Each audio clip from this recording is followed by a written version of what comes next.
name is Jason J. Rock Houston, and you're listening to Chaotic Riffs Magazine. We can be found on the web at www.chaoticriffs.com. We're speaking to two of the members of a Las Vegas-based band, Baker's Dozen. We're speaking with lead singer Tommy Elliot and Dave, the bass player. How you guys doing tonight? Good, man. How you doing? Great. Now, I got to tell you guys, until your publicist sent me, your little press release, I really never heard of the band. But she sent me a download for your new album, and I'm really impressed with the album. And I got to tell people that, before I even heard the album, I'd expect in there maybe like metal and hard rock, and you guys definitely got a kind of a metal element to what you do. But I definitely say there's much more of a punk feel to what you do. Would you agree with that? We kind of title it, man. It's American punk and roll. Okay, yeah. A little bit, it's rock and roll because we definitely got some old school 50s tendencies, and there's a little Jerry Lee Lewis in there, man. And then we definitely got a lot of 70s punk, and then we like metal as well. I mean, yeah, it's a little bit of everything. And now what amazed Black Flag to Black Sabbath. Yeah, what amazed me is I got to tell you guys that, I heard you guys were somewhat influenced by Guns N' Roses and like Buck Cherry, who isn't, but, listening to the overall album, from top to bottom, I heard like a real heavy like Sex Pistols influence. Were you guys at all influenced by them? Oh, yeah, man. Never mind the Bullocks. I think, yeah, dude, I know, Dave, I burned that one out. What about you? Oh, yeah, I wiped that out a few times. Okay, now, you guys are, like I said, based out of Las Vegas, and, over the last several years, Las Vegas, like Nashville's become known as like Music City. A lot of the famous 80 guys, established guys that have been around for years, they've all moved to Vegas, and Vegas is really like the music. Yeah, man. I kind of say it's a joke, but it's where old rock stars come to die. Now, with that being said, how have you guys been doing being based out of there? You get a lot of gigs and stuff there? It's tough, man. I mean, we formed this band originally because we got sick of playing in tribute bands. We were all playing in different tribute acts. Zach, the guitar player, and myself were in an ACDC tribute. Wow.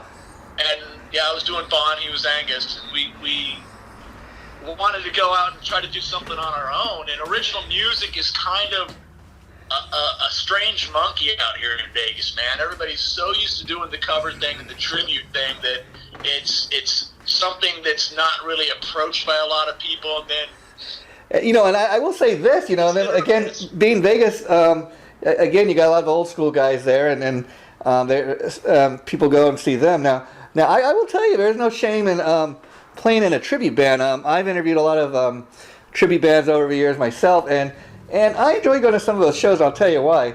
Especially when you go see a really, really good one.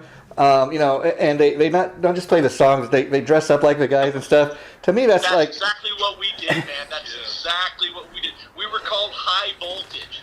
You can actually find it on YouTube, man. Check out High Voltage Las Vegas. You can see some old footage. I actually wore a kilt and played the bagpipes and everything on Long Way to the Top. Yeah, we will do that definitely. But I will tell you, like I've enjoyed going to a lot of tribute shows myself. Because again, if you get a band that's really, really good, besides just playing the music and they look the part and everything, to me that's rock and roll theater. We were seeing ACDC, man. I mean, that's how we approached it. We definitely wanted people to think they were actually seeing ACDC. Yeah, and see, the great thing to me about being when you go see a tribute band, and I think it'd be, for you guys that play in the tribute bands, it's got to be fun because not only did you grow up on that music, but, a lot of people, when you're talking about a band like ACDC, of course, they've heard, who hasn't heard Back in Black or Highway to Hell? But then, right. But then you got all the songs that maybe aren't as famous that you might throw into the set, and somebody say, oh, wow, I heard that song, but I didn't know that was ACDC, or, That was thing, because we actually had both singers. I would come out and do Bon and do like the best of Bon. And, wow. Then we had a guy that came out and did Brian Johnson did the entire Back in Black album. So it was kind of my job. Everybody really knows Back in Black more than any of the Bon stuff. It was my job to school people on all that great, from Jailbreak to TNT and Dirty Deeds. And see, again, Tommy, being in an AC/DC tribute, just having a band like that where you guys got two different singers and you cover both eras of the band, that really kind of makes the band a little more unique than every other AC/DC tribute band out there. It gives your audience a little something special, or a little extra than going to see your typical AC/DC band.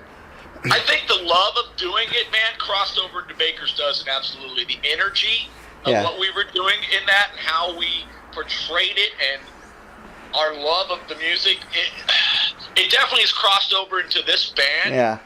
And I tell people, because we've done a lot of interviews before, when we're all together, we're definitely like the Marx Brothers with guitars. Wow. And you know, we're very unpredictable when we're not playing music. It's very not serious, lighthearted unpredictability when we're not playing.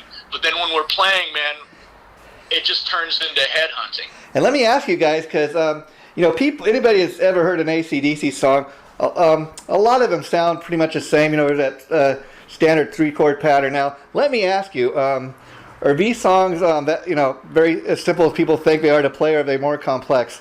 You know, when you're playing. Oh, they're complex, man. I mean, it's in the attitude too. You know. Yeah. I mean, it's one thing about knowing the chords. That's the whole thing with punk rock, too, just like the Ramones, man. I mean, you could put on, if you're learning to play guitar, you can put on Deep Purple, and it's going to take you weeks to learn, like, maybe a few opening riffs to some of Richie Blackmore's shit. Oh, yeah.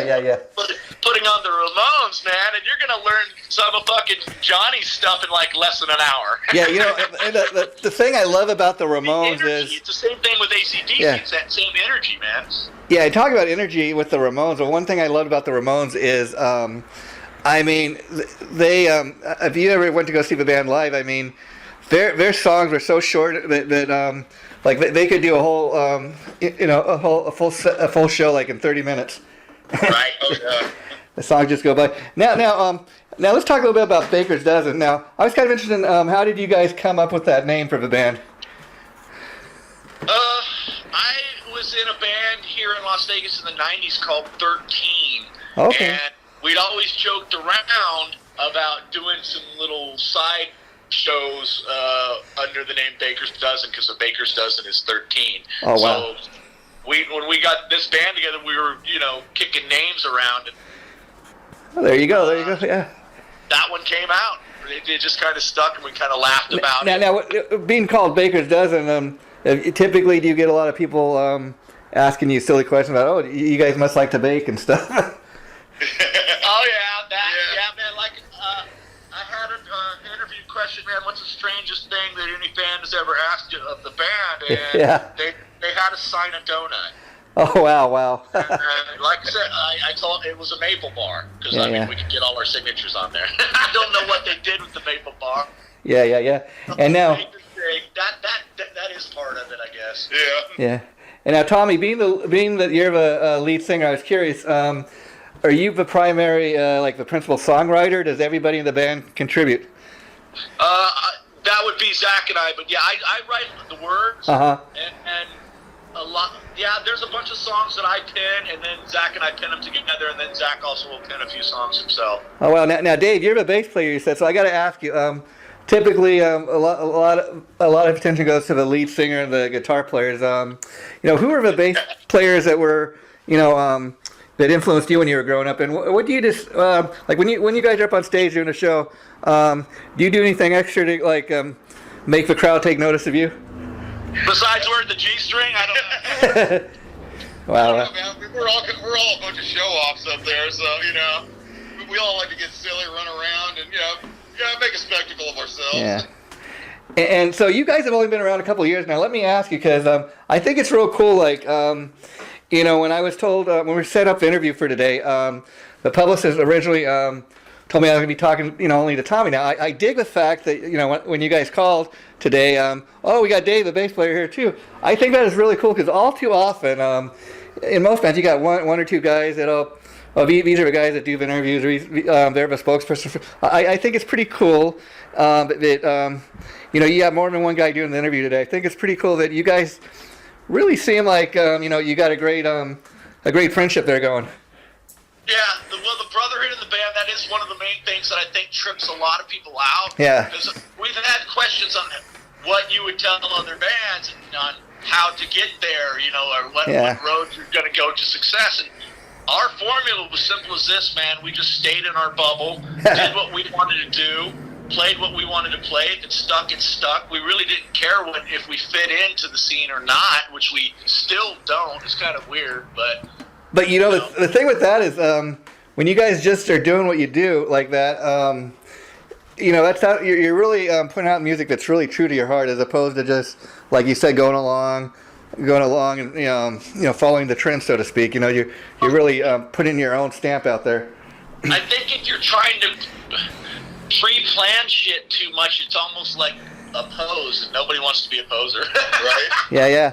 I mean, you take a band like, let's say, Green Day, that they started out as a punk band, and then people accuse them because they became successful. Oh, you guys sold out. You're not punk. Right? Yeah. Yeah.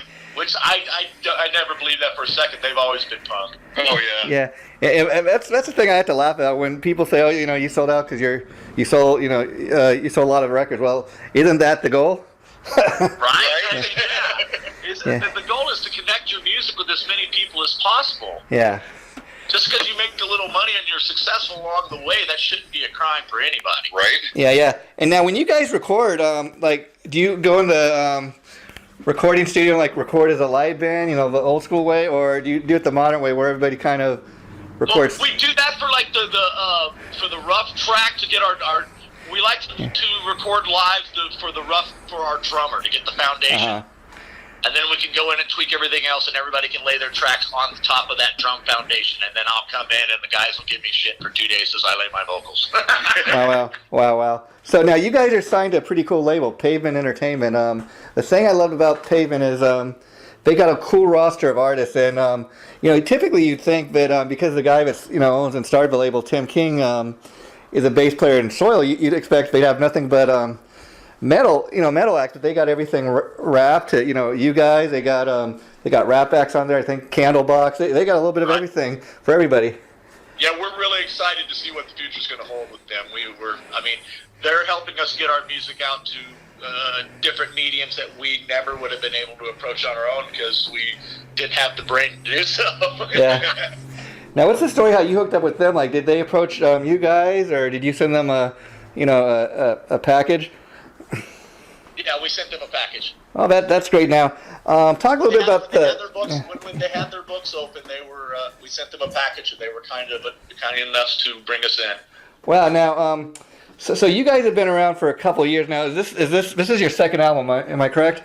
No, this is our first one. Oh, first one. Okay. We had an EP that was out there floating around called Rocket Sauce, floating around out here in Vegas. I don't know. It could be all over the U.S. It could be anywhere by now. It could be anywhere by now. Now, with that being said, if this album was to take off and sell really well, do you think down the line you might re-release we already got the second album already written, man. We've been writing tons of new stuff. We're actually throwing new stuff out and pretty much a new song out every time that we're playing, just to Oh wow! Ourselves entertained as well as make our fans go, "Hey, is that new?" Now, when you guys play a live show, what's the reaction? I mean, because like I said, just listening to the album, it comes off as pretty aggressive. Like I said, there's a real heavy punk influence and pretty much everything you mentioned, at the top of the interview. But I'd imagine there's some bands that it'd be hard for you guys to open for. We opened for some interesting acts. Really, you wouldn't think it was a fit. It wasn't a fit, but it was a fit. We played the Brooklyn Bowl with Cottonmouth Kings. Yeah, with the Cottonmouth Kings. Oh wow! Right? Yeah. I know that you're trying to put that one together right now, right? Yeah. Hey, but if it works. Yeah, if it works, it works. The crowd dug it. Everybody had a good time. Yeah, I mean that's the thing, really. If it's we opened for Tesla as well. Oh well, now that but then again, Tesla's one of those bands that they got acoustic songs, they got stuff that's almost full blown on metal. So they're another band that kind of versatility is longevity in this business.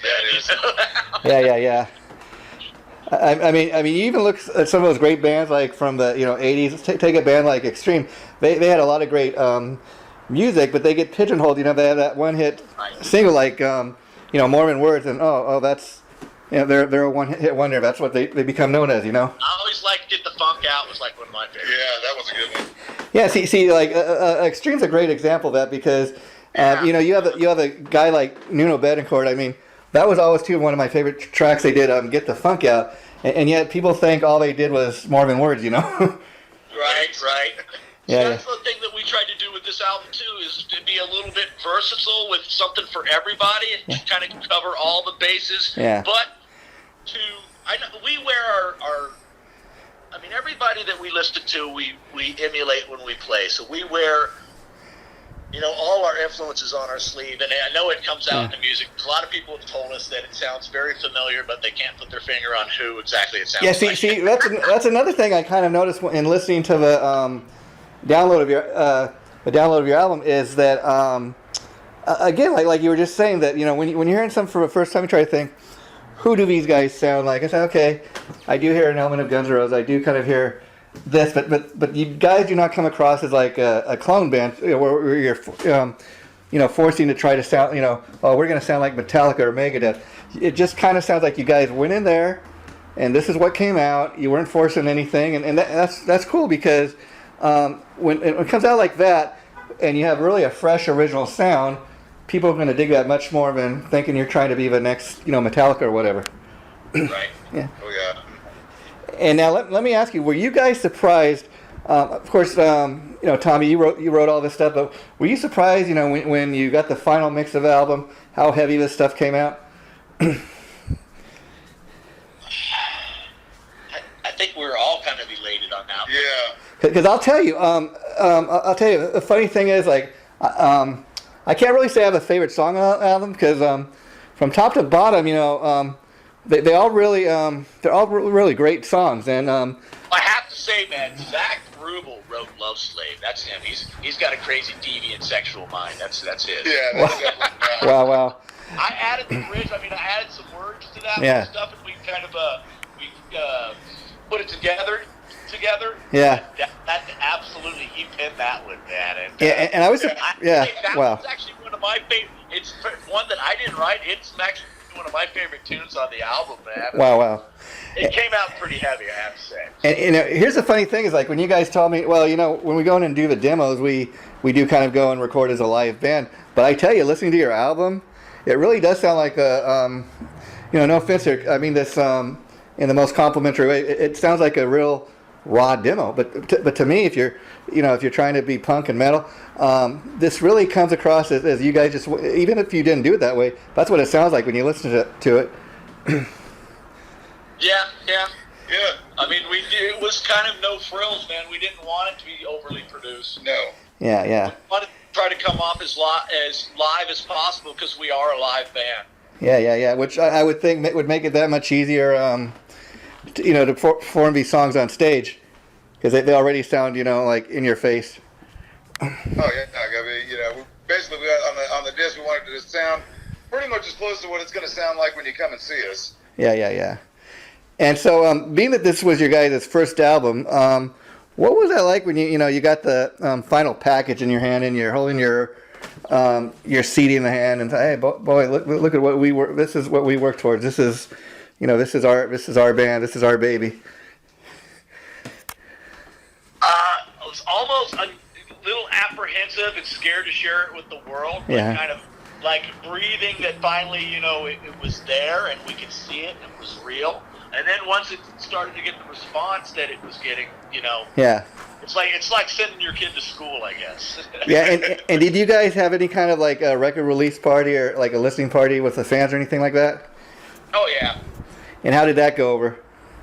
Good, man. Everybody, like I said, everybody that's heard it is we're getting the response that's very humbling and kind Yeah. of It really is. mind-blowing at the same time. Yes. Yeah, see, again, and I'll tell you, I think you guys are signed to a great label, like we were saying, and I think, you got a lot of things going for yourself right now. You signed with a great label. You guys got a great sounding record, but part of that is making sure that people get to hear it. And I think with a label like Pavement and the fact that the album, is being so well received so far, I think that's just over a matter of time. Hopefully, a lot more people are going to hear it, and pretty soon, Baker's Dozen, people are going to start to recognize the name a little more, and I think that's what it's all about, Yeah,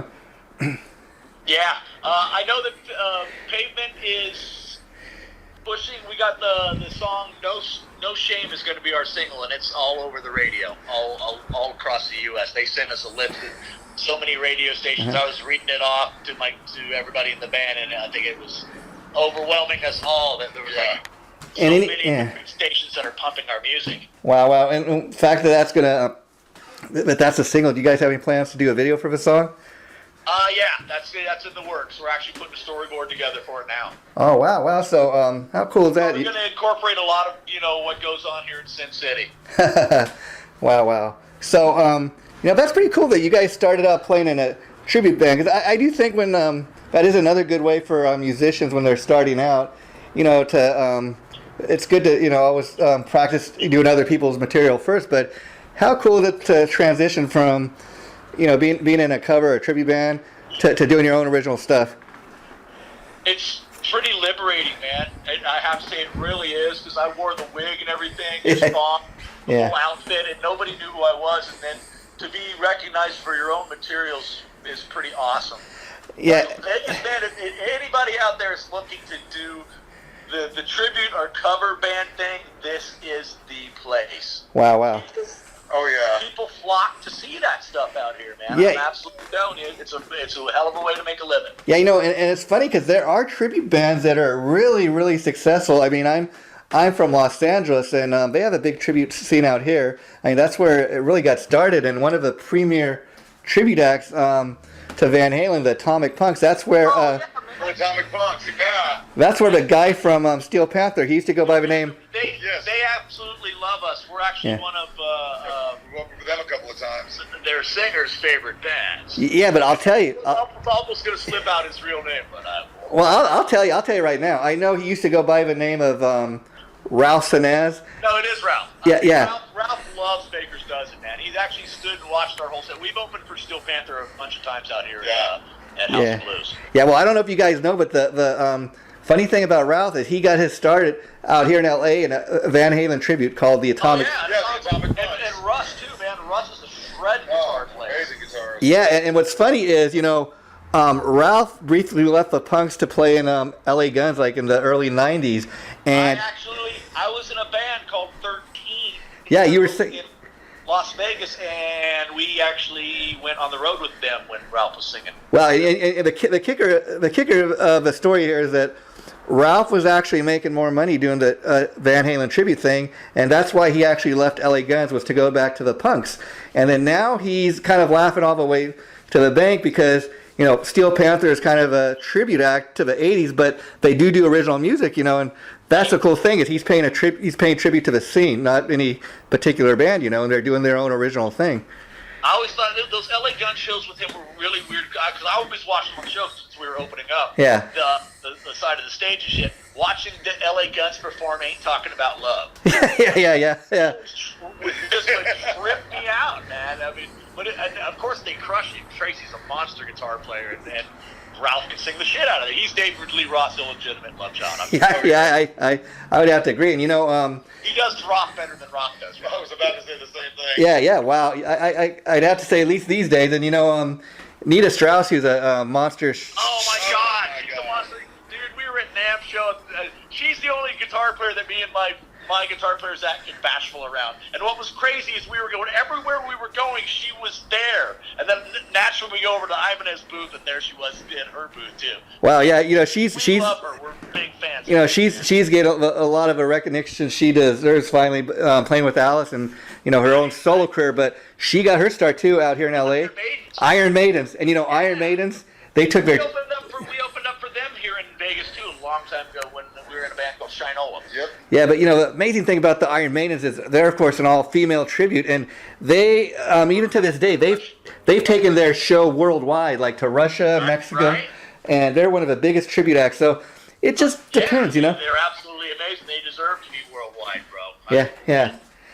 I mean, first when you think, all-female tribute to Iron Maiden, I don't know, but I tell you, first time I saw that band, the chick, she can belt it out just as much as Bruce Dickinson, I tell you. Yeah. She does Dave Murray like nobody, bro. Oh yeah. Yeah. She does Dave Murray like Dave Murray does Dave Murray. Wow. Yeah.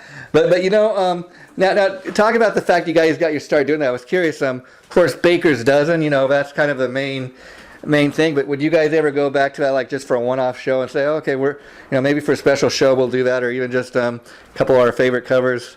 Well, yeah, we have actually thought of that. because we still love ACDC. Oh yeah. Wow, yeah.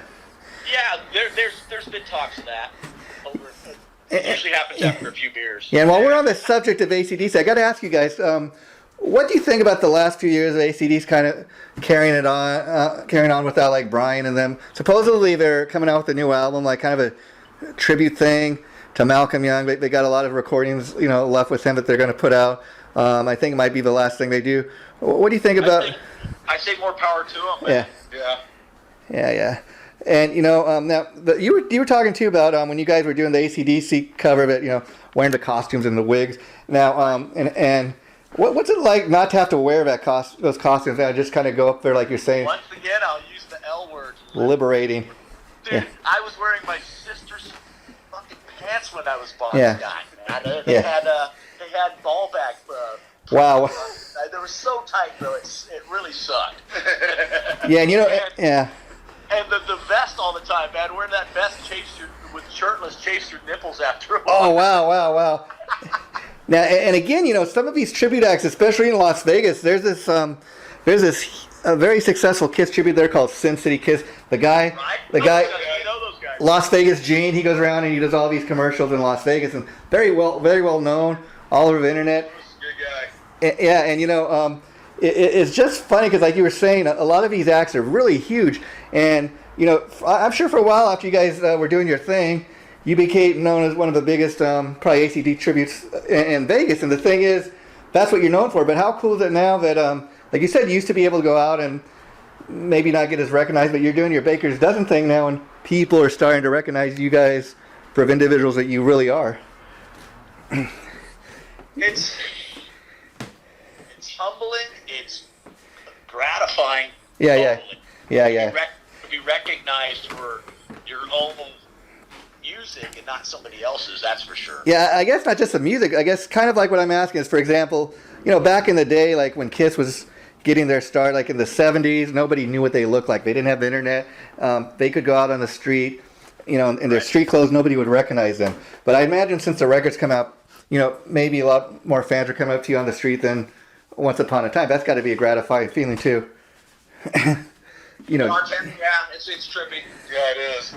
Yeah, and you're like, you talking to me? Right. And talk a little bit about the power of the internet, because talk about how people have been responding to the album and all, and coming to the shows. But what's it been like? I imagine people visit your Facebook page and they send you guys messages. From Instagram, Facebook, yeah. We've got a lot of biz out like that, and people that have we've made new fans through that for sure. Networking. Yeah, see that's how I get a lot of the bands I interview through networking and stuff on Facebook. But the cool thing to me about it too is I would think as a band, like you get people messaging you from other countries where the band hasn't even played, and it's got to be pretty gratifying feeling like, wow, We got fans in Holland, fans in Costa Rica, fans in Portugal, fans in Australia, fans in New Zealand so far. It's pretty cool. Yeah, and so on that front, I'd imagine right now you guys have done a lot of local shows, but what's the plan on taking this on the road? Like, are you going to at least take it across the United States, or does it kind of depend? Anywhere and everywhere that Pavement will send us. Oh, cool. Any other band that wants to tour with us. Good answer. And so this album has just come out, and you got the single coming out in the video. So hopefully a lot of people check out the video when it comes out. Any idea when that might get released, or I guess we're hoping possibly by the end of the year, but we got a ton of stuff on YouTube that you can always check out. Live stuff from us from the House of Blues. Oh, wow. And Live on here, which is our CBGBs here in Las Vegas. Oh yeah. Okay, now let me ask you guys, because I was going on your Facebook page just to check out see what the band was all about, and I seen you guys post a lot of stuff like Hump Day rehearsals and that. Talk a little bit about that. Yeah, we like to do the Wednesday Hump Day rehearsal song. We just we know that it's a Wednesday and that's like It's only Wednesday, right? It's a downward slope, so we try to.